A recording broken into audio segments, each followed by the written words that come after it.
Alléluia.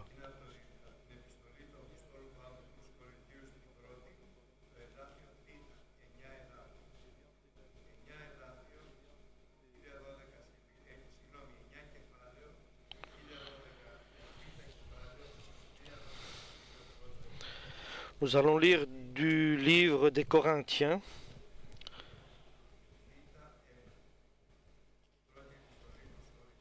La première épître aux Corinthiens, chapitre 9 et verset 1. Ne suis-je pas libre? Ne suis-je pas apôtre? N'ai-je pas vu Jésus notre Seigneur?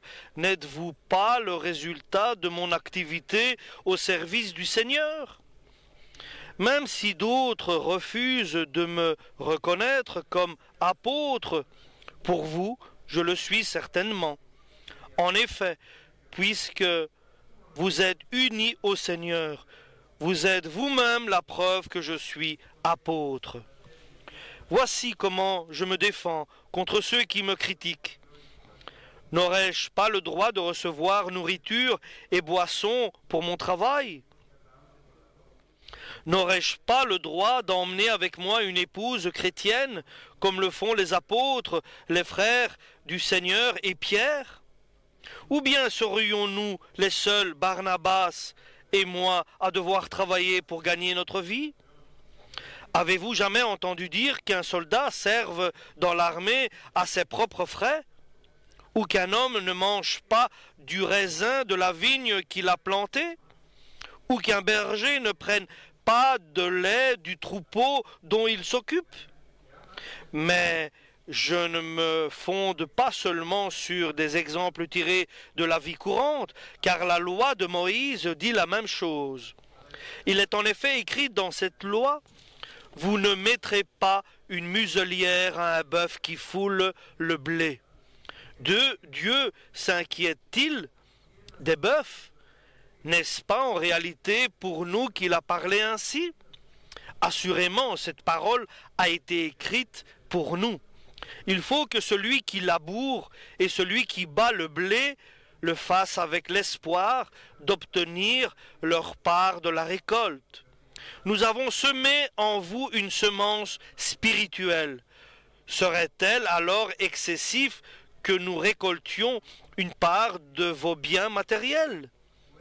Si d'autres ont ce droit sur vous, ne l'avons-nous pas plus forte raison? Cependant, nous n'avons pas usé de ce droit. Au contraire, nous avons tout supporté pour ne pas placer d'obstacles sur le chemin de la bonne nouvelle du Christ. Vous savez sûrement que ceux qui sont en fonction dans le temple reçoivent leur nourriture du temple, et que ceux qui présentent les sacrifices sur l'autel reçoivent leur part de ces sacrifices. De même, le Seigneur a ordonné que ceux qui annoncent la bonne nouvelle vivent de cette activité. Mais je n'ai pas usé d'aucun de ces droits, et je n'écris pas cela pour demander à en profiter. J'aimerais mieux mourir. Personne ne m'enlèvera ce sujet de fierté. Je n'ai pas à me vanter d'annoncer la bonne nouvelle. C'est en effet une obligation qui m'est imposée, et malheur à moi si je n'annonce pas la bonne nouvelle. Si j'avais choisi moi-même cette tâche, j'aurais droit à un salaire, mais puisqu'elle m'est imposée, je m'acquitte simplement de la charge qui m'est confiée. Quel est alors mon salaire? C'est la satisfaction d'annoncer la bonne nouvelle gratuitement, sans user des droits qui me confèrent la prédication de cette bonne nouvelle. Je suis libre. Amen. Nous remercions le Seigneur pour sa parole. Apôtre, évangéliste et apôtre pour les nations. Et Dieu lui a parlé à l'apôtre Paul, et il a commencé à l'éduquer, à l'initier à la vérité de Dieu. Et nous savons qu'avant, la vie d'avant de l'apôtre Paul, il était quelqu'un qui pourchassait les chrétiens et les mettait en prison. Mais Dieu dans le cœur de Paul, il a vu que ce qu'il faisait, il le faisait par ignorance. Et deuxièmement, il a vu un cœur sincère, un cœur droit, un cœur éduqué par Dieu serait un cœur sage et juste. Et c'est Dieu qui a commencé à enseigner l'apôtre Paul. Il ne regardait pas aux échecs, aux infidélités de Paul, mais il a regardé à la bénédiction par la parole prophétique. Dieu a regardé la grande bénédiction qui arrivera lorsqu'il serait appelé à suivre Dieu, Jésus-Christ.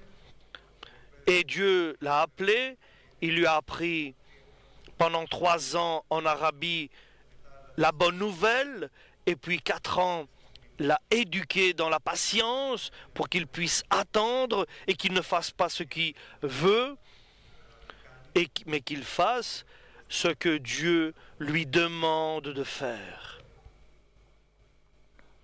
Et ainsi, éduquer l'apôtre Saül, qui s'est appelé l'apôtre Paul,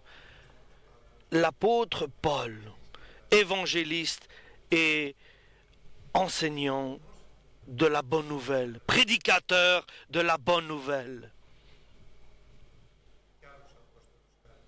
Mais Dieu a aussi appelé d'autres apôtres, d'autres fidèles, qui sont justes et bons. Et Dieu a appelé d'autres serviteurs à servir Dieu. L'apôtre Paul confesse que lui a gagné le plus de personnes.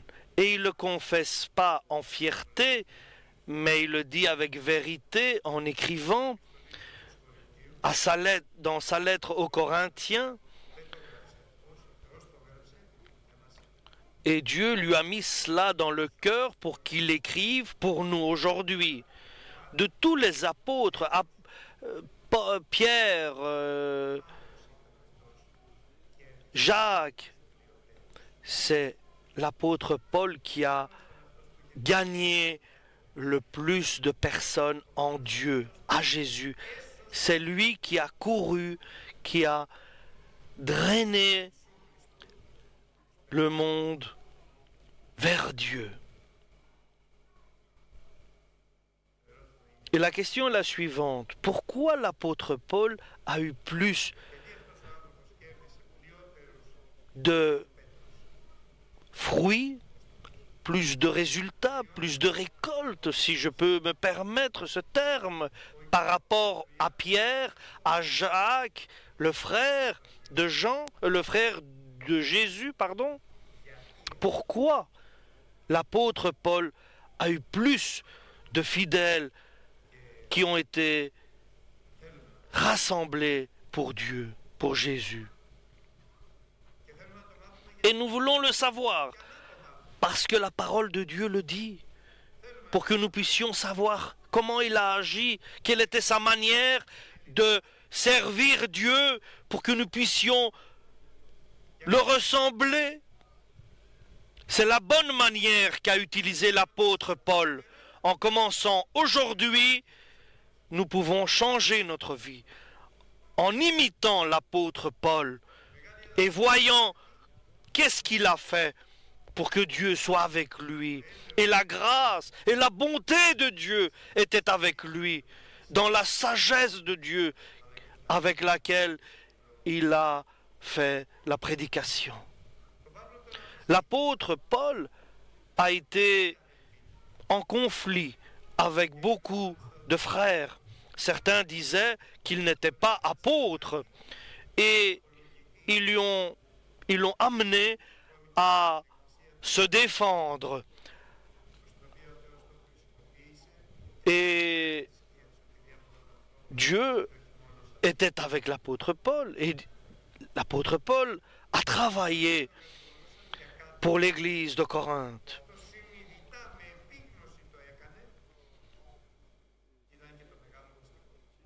Et il avait un secret dans son travail pour Dieu, au service de Dieu. Il faisait le bien pour les hommes que Dieu amenait devant lui. Il faisait plus que ce que Jésus avait ordonné. Alléluia! Il était tellement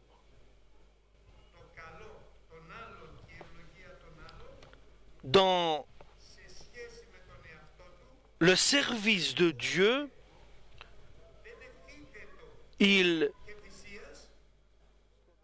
prenait pas en compte les efforts qu'il faisait, beaucoup plus que ce qui était écrit et ordonné par Jésus pour ce qu'il faisait.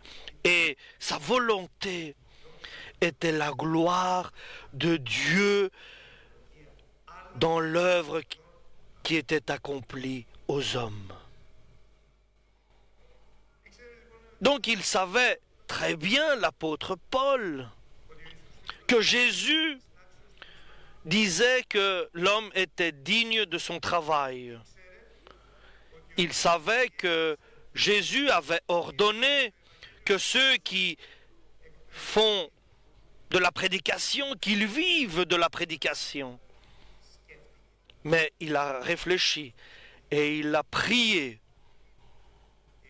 et il a dit: j'ai le droit de vivre de ma prédication. Et certains même exagéraient.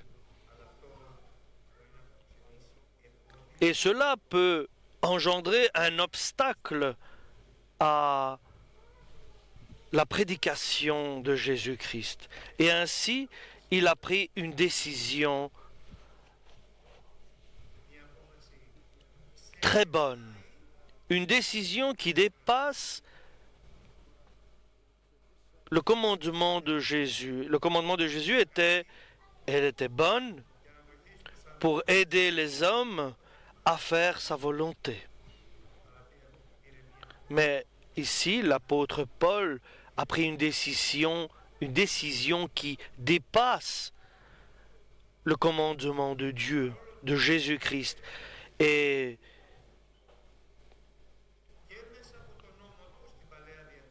nous lisons, et même dans l'Ancien Testament, et par les lèvres de Jésus-Christ dans le Nouveau Testament, que moi, je peux vivre, manger et boire, pas bien sûr s'enrichir, mais vivre, avoir le nécessaire,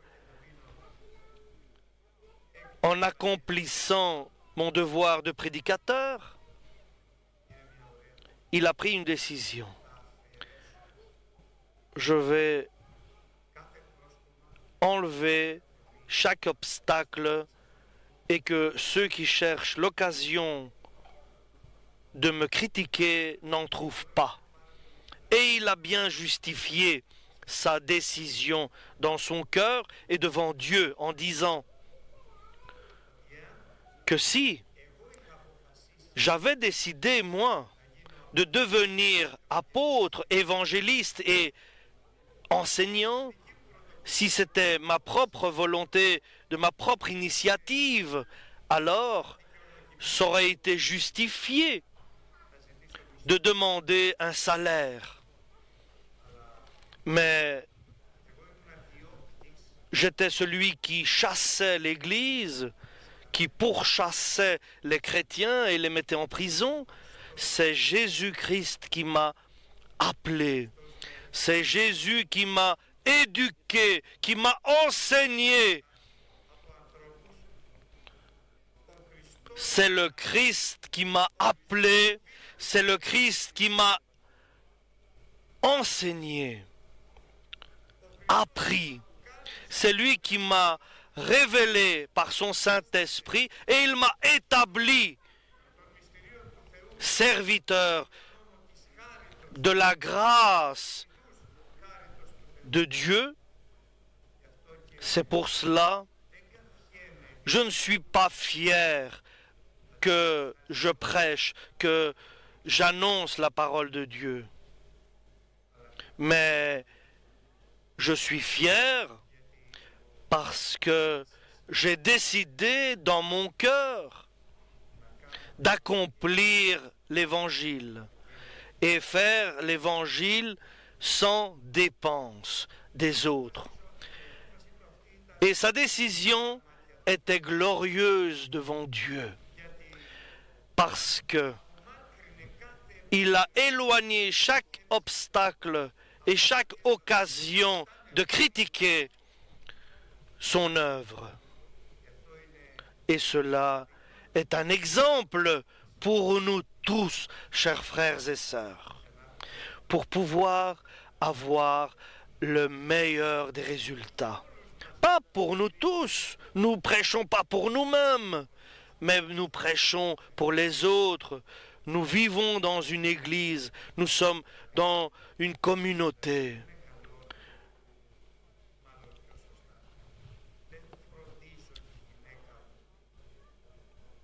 Je ne prends pas soin de ma femme pour qu'elle me serve. Un exemple, je vous donne. Je ne prends pas soin de quelque chose. Je ne fais pas quelque chose en attendant un retour, un résultat ou un salaire. Je ne fais pas quelque chose pour recevoir. Dieu connaît mon cœur. Je le fais pour la loi de Dieu, pour la volonté de Dieu. Et je n'attends aucun retour, aucun salaire. Alléluia. Je ne sers pas mes frères pour qu'ils puissent me rendre l'appareil. Mais je prends soin et je sers mes frères pour les aider à ce qu'ils approchent plus de Dieu, de Jésus-Christ et du Saint-Esprit. C'est pour cela que l'apôtre Paul dit « Imitez-moi, car moi j'imite Jésus-Christ. » Alléluia! Il ne sert pas les autres en attendant de recevoir, mais il sert les autres pour nous donner l'occasion d'approcher le royaume de Dieu. Alléluia! Nous remercions Dieu. Quoi que nous fassions, ce qu'a fait Paul, l'apôtre Paul, Dieu désire que nous le fassions sans réfléchir à un retour, à un salaire, à recevoir quelque chose. C'est ainsi que nous pourrons réussir l'œuvre de Dieu, l'œuvre du Seigneur. Il est important de donner que de recevoir. Il est important de donner plus, de te rendre plus sage, plus digne, car tu n'attends pas de tes enfants de recevoir un salaire, mais tu les éduques. Ce que tu attends, que Dieu les bénisse et te bénisse, et quoi que tu fasses, tu le fais au nom de Jésus-Christ notre Seigneur. Et tu le fais pour la gloire de Dieu. Tu le fais pour le bien, pour la bénédiction des autres, lesquels tu sers. Car tu ne veux pas qu'ils te servent, mais toi tu les sers. Car Jésus n'est pas venu pour être servi, mais pour servir les autres, pour aider les autres. Ça, c'est l'esprit de Jésus-Christ, lequel dépasse la parole de Dieu et les commandements de Dieu, de faire le bien autour de nous. Mais toi, fais plus, parce que tu réussiras avec l'aide de Dieu. Toi, tu peux porter plus de poids que ce que te l'imposent les commandements. Alléluia. Et ainsi, l'apôtre Paul a réussi plus que les autres car il a accepté qu'on mette sur lui plus de poids que ce que ordonnait la loi et les commandements. Et l'apôtre Paul n'attend personne de personne. N'attend rien de personne, pardon. Et il a une chose en tête, c'est de donner, de servir, de se sacrifier. Il se donne en sacrifice à Dieu pour les autres. Et pas simplement pour recevoir, mais offrir à Dieu en sacrifice sa personne. Et c'est pour cela que Dieu lui révèle son désir, sa volonté. Parce qu'il a cet esprit-là, l'apôtre Paul, l'esprit de Jésus-Christ. C'est pour cela qu'il n'a jamais de critique de personne. Et il se met en colère pour personne. Et il ne recommande jamais sa propre personne, car il est un serviteur. C'est pour cela qu'il gagne beaucoup plus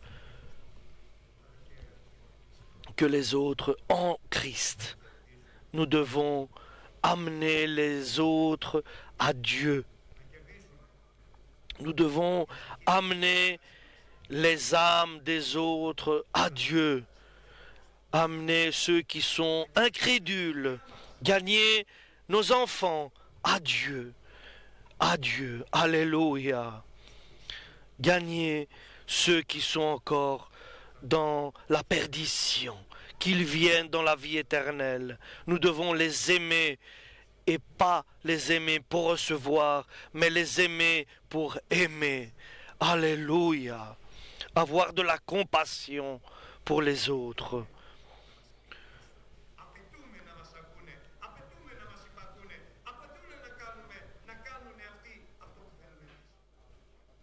Nous devons leur parler avec amour.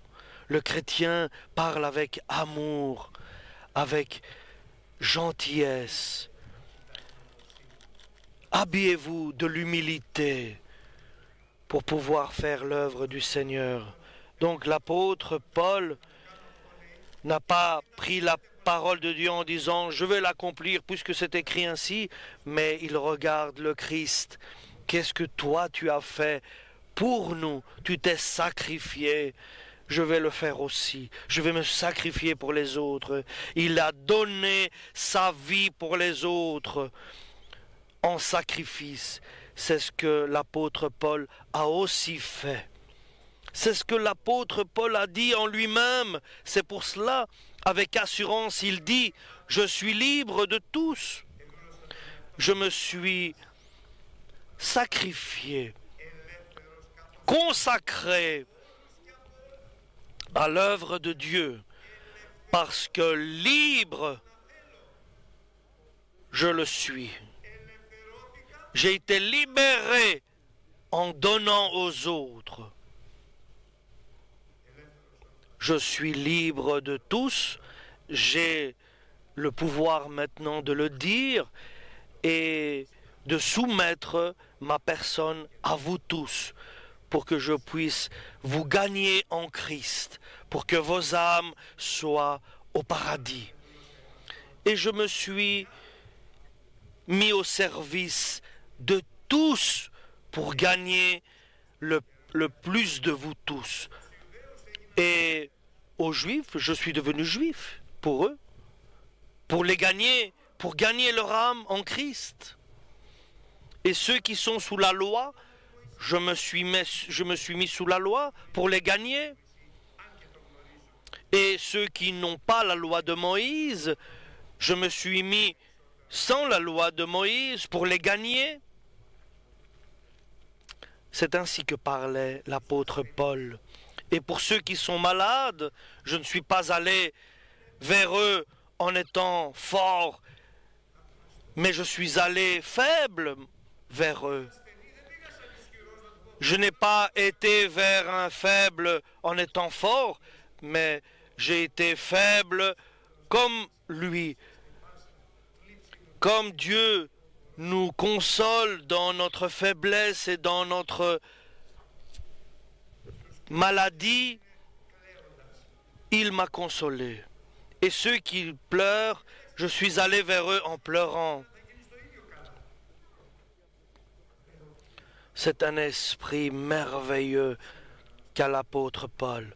S'il pouvait aujourd'hui nous transmettre cet esprit qu'avait l'esprit de Paul.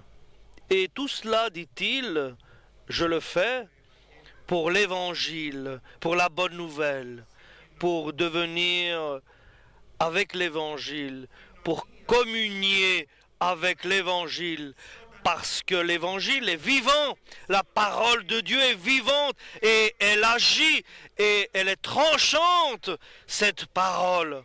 Et je veux être en communion avec la parole de Dieu et moi et la parole de Dieu faire une personne, être une unité. C'est pour cela, chacun qui court au service. Comme nous savons, il y a beaucoup qui courent, mais un reçoit la couronne du succès et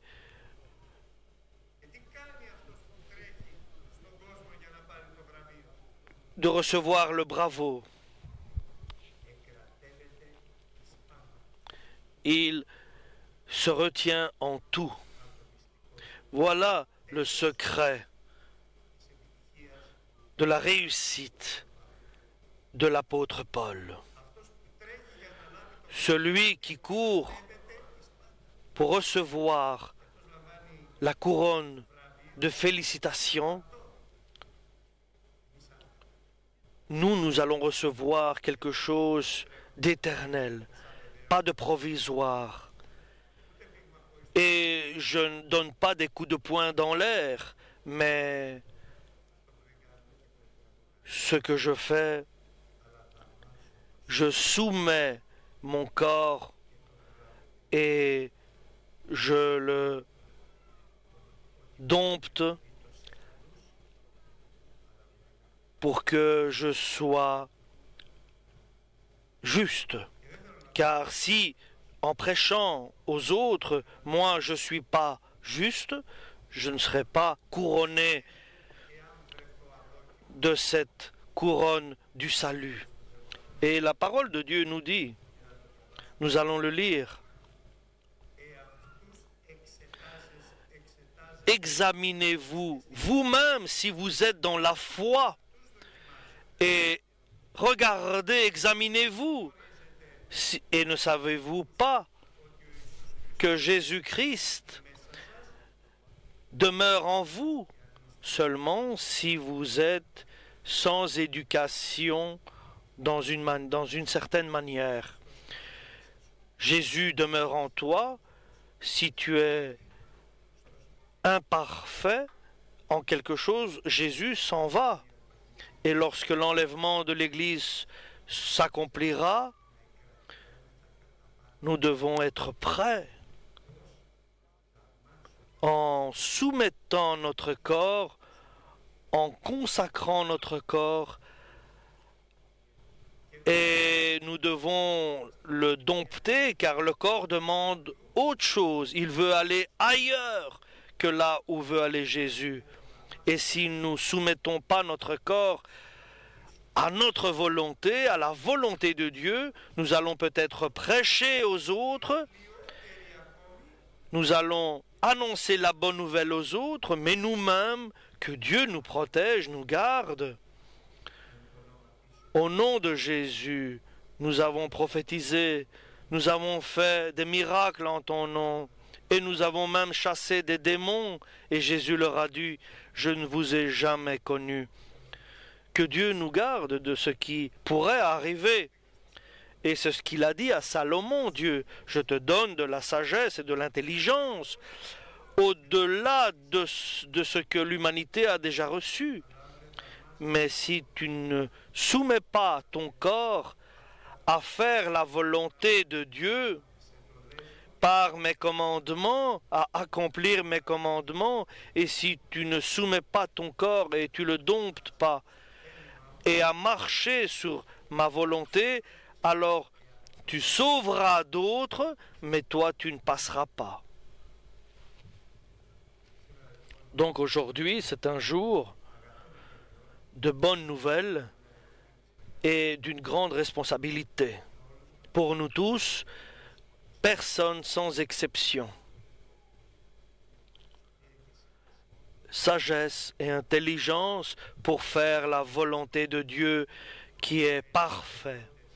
En étant libre de tout ce qui est humain, nous devons nous soumettre à tous et en même temps, en soumettant notre corps et en le domptant pour que nous puissions le diriger. Amen pour la parole du Seigneur.